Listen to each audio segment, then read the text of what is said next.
अच्छा, गुरु भी प्रकृति देखकर बताते हैं शिष्य की। अच्छा, कुछ लोगों में वात प्रकृति की प्रधानता रहती है, किसी में कफ की, किसी में पित्त की। जो पित्त प्रकृति के लोग होते हैं बड़े इमोशनल होते हैं, बड़े भावुक होंगे, वो बहुत ही ज़्यादा कल्पनाओं में रहते हैं, स्मृतियों में रहते हैं, यादों में रहते हैं, संस्मरणों में रहते हैं। जल्दी चोट लग जाएगी, जल्दी आहत हो जाएंगे, जल्दी खिलखिलाकर हंसने लगेंगे, जल्दी रूठ जाएंगे। अलग अलग अलग अलग प्रकृति के लोग हैं। एक मूल प्रकृति क्या है मनुष्य की, वो पढ़कर गुरु साधन बताता है। और सुखदेव मुनि को ये लगा कि अपने शिष्य को मुझे साधन में पहले उपासना सिखानी चाहिए। जब तक इसे उपासना नहीं बताई जाएगी, भगवान का भेद नहीं दिया जाएगा, इसे भगवान के रूप माधुर्य सौंदर्य का ज्ञान जब तक नहीं कराया जाएगा, इसका मन नहीं टिकेगा। तो अपने शिष्य के मन को भगवान के रूप सौंदर्य माधुर्य, उनकी लीला, उनके जो दिव्य रूप हैं उसमें उलझाने लगे। जितासनो जितश्वासो जितसंगो जितेन्द्रिय स्थूलो भगवते रूपो मनः संध्यानि। स्थूलो भगवद रूप, भगवान के स्थूल रूप में, साकार में उसका ध्यान लगाने लगे। जितासनो जित श्वासो जित संगो जितेंद्रिय। कुछ थोड़ी देर के लिए जितेंद्रिय बनो, सांसों को स्थिर करके एकाग्र होकर और भगवान के किसी एक रूप में ध्यान लगाइए, और फिर उसमें से भी ध्यान निकल जाएगा। जैसे जंगल में किसी के पैर में कांटा लग जाए, किसी के पैर में कांटा लग गया और कांटा लग गया बहुत गहरे धंस गया है, तो उस कांटे को निकालने के लिए क्या करेगा व्यक्ति जंगल में, जानते हो? एक और कांटा ढूंढेगा। जंगल में जैसे ही कांटा लगा है पैर में, तो जिसके पैर में कांटा धंस गया है उसे निकालने के, उस कंटक को निकालने के लिए एक कांटा ढूंढता है वो। अब क्या करता है, धीरे धीरे धीरे जहाँ कांटा गया वहाँ उसे अपने हाथ में जो कांटा है, जो विवेक से डाला जा रहा है, होश में डाला जा रहा है, उसे हिलाता है। धीरे धीरे धीरे, पीड़ा न हो ज़्यादा, रक्त न निकलने पाए, ज़्यादा अधिक कष्ट न हो, धीरे धीरे अंदर तक ले जाता है कांटे को। और वहाँ ले जाकर कांटे को, उसे हिलाते हुए कांटे से भले ही दर्द हो, धीरे से उसकी नोक को पकड़कर कांटा निकाल देता है। अब कांटे ने कांटे को निकाल दिया, तो जो पैर में धंसा हुआ कांटा था वो तो निकल गया, उसे तो फेंक देता है वो। लेकिन जो हाथ में कांटा है उसका क्या हुआ, उसको भी फेंक देता है। जो धंसा हुआ कांटा था वो तो निकल ही गया, लेकिन जो अब डाला गया था हाथ से, उसका क्या हुआ? वो हाथ में ही है क्या अभी, या घर लेकर आ गया उसे? ना, फेंक दिया उसको भी। बहुत भेद की बात बता रहा हूं मैं। कुछ साधन ऐसे ही हैं जो मन में डाले जाते हैं संसार रूपी कांटे को निकालने के लिए। संसार रूपी कांटा निकालने के लिए कुछ आध्यात्मिक साधन हैं, कुछ मंत्र उपासनाएं हैं। उन्हें निकालकर जो विषय वासनाएं, कामनाएं, स्पृहाएं, लालसाएं, अज्ञानताएं, प्रमाद है, आत्मविस्मृति है, उन साधनों को उन्हें निकालकर जो साधन डाले गए वो भी बाहर हो जाते हैं। तो रूप नाम का जो साधन है उसे भी डालकर बाहर चला जाता है रूप। इसलिए मंदिर में जाने वाले कितने ही लोग आंख बंद करके खड़े मिलेंगे। अरे भैया, जिससे मिलने आए आंखें खोल, भाई जिससे मिलने आए थे उसे देखो।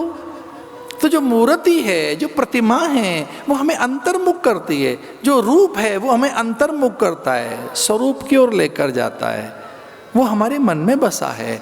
इसलिए एक शब्द है मंदिर, और इसका सीधा अर्थ है जो मन के अंदर है उसे कहते हैं मंदिर। मंदिर तो मन के अंदर रहता है, जो मन में बसा है वही मंदिर है। जो मंदिर में जिसे ढूंढने गए हैं वो मन में बसा है। इसलिए स्थूलो भगवदे रूप। सुखदेव मुनि ने भगवान के रूप का वर्णन किया, कल्पांत में एक नारायण, शंख चक्र गदा पद्म मकराकृति के कुंडल, शेषशायी जगन्निवास श्रीहरि, उनके नाभि कमल पर ब्रह्मा, और ब्रह्मा से सृष्टि का निर्माण हुआ। ब्रह्मा ने संकल्प से एक ओम भव श्याम, और ऐसे अनेक चीज़ें पैदा कर दें।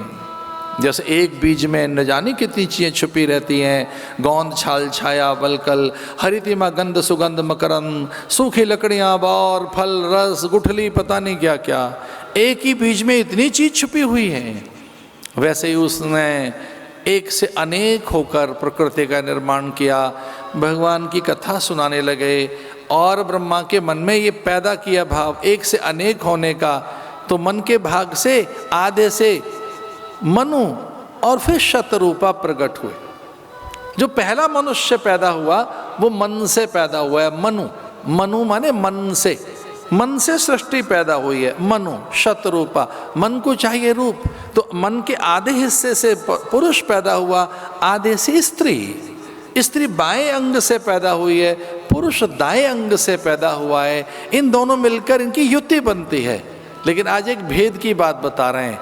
जो सृजन है, रचना है, देवतत्व है, अमरत्व है, अथवा जो स्थायित्व है और जो नाभिकीय सत्ता है, धारण की क्षमता है, वो पुरुष में नहीं है। बीज कैसे उगेगा, उसमें से रस कैसे पैदा होगा, धारण की क्षमता स्त्री में ही है। इसलिए अभी भी जो स्टेम सेल की बात पता लगी, पुरुष की अधूरी है और स्त्री की पूरी है। स्टेम सेल से अभी पता लगा है स्त्री पूरी है और पुरुष अधूरा है। जो पूरी है वो खेत है, उसमें रस है, उसमें स्निग्धता है, स्नेहन है, प्रणयन है, लोच है, उसमें फ्लेक्सिबिलिटी है, उसमें रस है। तो बीज जहां जाएगा उस बीज में पुरुष तो पुंसत्व डालकर पृथक हो जाता है। पुरुष तो अपने पुंसत्व की स्थापना करने के बाद पृथक हो गया, पर 9-10 मास तक उस पुंसत्व में उसका पोषण कौन करता है? वो कहाँ पलता है? भ्रूण। वो पुंसवन संस्कारो सीमंतो नयनो जातकर्म, अथवा जो 9-10 मास की प्रक्रिया है, धारण का होगा बीज पुरुष में। तो बाएं अंग की जो स्थितियां हैं वो धारक हैं, वो धारण करने वाली स्थितियां हैं, उनसे शत्रुपा पैदा हुई। कभी इसका वैज्ञानिक आधार बताएंगे जरूर आने वाले दिनों में। मत्वा कर्माणि सिद्ध्यते, जो अपना मत रख सके, जो अपने विचार रख सके, उसे पुरुष कहते हैं, उसे मनुष्य कहते हैं। तो मनुष्य कहलाए। मनुष्य किस लिए कहलाए? कि हम मन से पैदा हुए हैं, मन की उपज हैं हम। माता पिता के मन में कोई विचार आता है और जब वो साकार होना चाहता है तो हमारी उत्पत्ति हो जाती है। माता की रज और पिता की वीर्य का संयोग जब बनता है तो माता पिता के रज और वीर्य का संयोग कब बनेगा? जब विचार आएगा, और फिर जैसा विचार होगा वैसे सृष्टि होगी। आज से 30 साल पहले कहानी लिखी थी और उसे याद आ रही है मुझे। वो तो 1.5-2 मिनट की कहानी है। सवेरे कुम्हार ने मिट्टी तैयार की, चाक तैयार किया, बर्तन बनाने लगा और अचानक उसने चिलम बना दी। बुरा लगा कुम्हार को कि सबसे पहले चाक बनाया, अरे दिया बना देता, मैं कुछ और बना देता। ये पहला ही जो प्रोडक्ट है मेरा चिलम बन रही है। कंठ में तंबाकू, कंठ में इसके अग्नि रहेगी, व्यसनी कहलाता है वो व्यक्ति, निंदनीय। भले निंदा ना हो, पर बहुत चिलम पीने वाले आदमी का भले ही आदर कम हो, आदर ज़्यादा कम ना हो, या बहुत आदर कम भी ना करें, तो भी कोई अच्छी चीज़ तो नहीं है।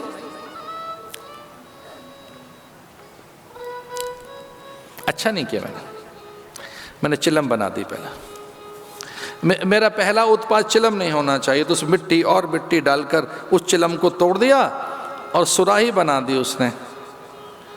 तो चिलम पूछने लगी उससे कि अरे कुम्हार ये क्या हुआ? तू पहले मुझे चिलम बना रहा था और अब सुराही बना दी, ये क्या हुआ? मुझे याद आता है मैं उत्तरकाशी में था उन दिनों जब ये मेरी कहानियाँ लिखी जा रही थी, और जब एकांत में थे, कोई पास नहीं था, तो गीत गज़ल कविता कहानी और यही लिखना था, और क्या करते हैं। अब वहाँ तो अकेले हैं, कुछ है नहीं कोई पास में। तो चिलम ने पूछा कुम्हार से कि अरे कुम्हार, तू मुझे चिलम बना रहा था, अब मुझे सुराही बना दी, ये क्या हुआ? तो कुम्हार कहता है मेरा विचार बदल गया, और चिलम कहती है तेरा विचार बदल गया, मेरा संसार बदल गया, मेरा व्यवहार बदल गया। मिट्टी में एक और मिट्टी डालकर एक नया आकार देकर तेने मुझे सुराही बना दिया, तेरा विचार बदला है, मेरा संसार बदल गया। हम विचार से बदल सकते हैं खुद को। हम उसी तरीके से बनकर आए हैं, पुरुष और स्त्री, स्त्री पुरुष से, फिर शत्रुपा से सृष्टि पैदा हुई। बाएं अंग की शत्रुपा, दाएं से मनु, मनु शत्रुपा से हम मनुष्य कहलाए। हम मनुष्य क्यों कहलाए? मत है हमारे पास, मति है हमारे पास, अपनी मति और मत का प्रयोग करना जानते हैं हम। और हाँ, मन की उपज हैं हम सब मन की उपज हैं। आप डायरी लाएं कि नहीं मैं नहीं जानता, लेकिन अपनी डायरी में एक पंक्ति जरूर लिख देना, हम अपने विचारों की फसल हैं, हम अपने सोच का परिणाम हैं, हम कुछ और नहीं, हम अपने मन का ही फल हैं, मन का ही परिणाम हैं, और कुछ नहीं। जैसा हमारा मन जिस तरफ हमें लेके जाता है वैसे ही हम हो जाते हैं। तो मनुष्य कुछ और है नहीं, ये जो वर्तमान है ये भूतकाल की उपज है, और जो भविष्य होगा वो वर्तमान में जिया जा रहा है। तो वर्तमान कुछ और नहीं, भूतकाल की उपज है, ये मन की फसल है, ये मन का उत्पाद है, ये मन का परिणाम है, ये मन की और हमारे मन की सोच विचार की प्रक्रिया है। तो हम सोच की फसल हैं। कोई पूछे मनुष्य क्या है, तो सोच का परिणाम है, मन की फसल है। मन में जैसे भाव, जैसे कर्म, जैसा चिंतन, जैसी प्रेरणाएं, जिस तरह की चेष्टाएं, अनुक्रियाएं, प्रतिक्रियाएं हम में पैदा होती हैं, वैसे हम होते जाते हैं। कथा का ये दूसरा दिन, जिसमें मन की क्रियाओं का हम कुछ वर्णन कर रहे हैं। आगे चलेंगे इन दिनों में हम। आज शुकदेव और परीक्षित के संवाद आरंभ हुए हैं। ये भाग्यशाली क्षण है कि जब शुक और परीक्षित के संवाद आरंभ हो गए। जब आप किसी जगे हुए व्यक्ति से बात करते हैं तो भाग्यशाली क्षण होते हैं। चिंतन की तुला पर दो दीपक तोल लिए जाएं तो अंतर ज़्यादा नहीं मिलेगा। अगर एक तराजू में दो दीपक रख लिए जाएं तो एक जैसी मिट्टी है, उतना ही तेल है, उस दिया में बाती और तेल उतना ही है। तो अगर तराजू पे दो दिए तोलने चले तो एक जैसे ही मिलेंगे, तौल में, परिमाण में, मात्रा में, लेकिन थोड़ा फर्क है। एक जला हुआ है, एक बुझा हुआ दीपक है। जो जला हुआ दीपक है वो प्रकाश देता है, जो बुझा हुआ है वो प्रकाश नहीं दे पाता। बुद्ध का ये उपदेश देते हुए आज की कथा की समापन की ओर बढ़ते हैं। अपदीपो भव। कथा कुछ और नहीं करती, हमारे बुझे हुए दीपक को जलाती है, हमें प्रकाश देती है। वो हमारे सत्य से परिचय कराती है, हमें यथार्थ का बोध देती है, हम अपनी वास्तविकताओं से अपना परिचय कर पाते हैं। एक और बात, अपने होने के अर्थ उजागर होते हैं। हमें अपने होने के अर्थों का ज्ञान होता है, हम अपने मायने और मूल्य समझ पाते हैं।